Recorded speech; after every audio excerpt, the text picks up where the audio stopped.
Tervitame teid Miile keskuses. Täna valmistame aurutatud köögivilju tipikastmetega. Köögiviljade aurutamiseks kasutame perforeeritud konteinereid. Kartul läheb oma konteinerisse, porgand läheb eraldi konteinerisse ja porganditele hiljem lisame juurde brokkolit. Brokkoli valmistusaeg on 2-3 minutit. Täidame konteineri puhta veega. Aurutamiseks kasutame kombiahju, kasutame aurutamise funktsiooni, aurutame 100 kraadi juures.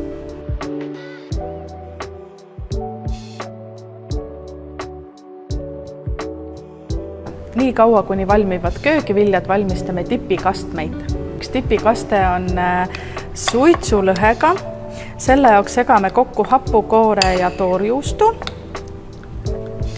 Kasutame sellist kuumsuitsulõhe tükki.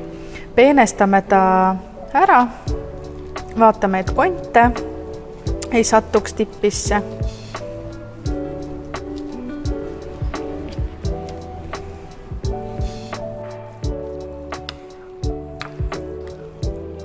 Maitsestame soola ja pipraga ja mina kasutan sidrunipippart, mis sobib väga hästi kalale.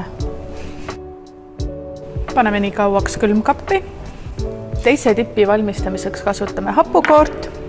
See on siis põhi, me äädika, sinepi ja mee kokku omavahel. Lisame hapukoorele. Paneme juurde maitserohelist jällegi ja maitsestame soola ja pipraga ja rikastame oliivõliga.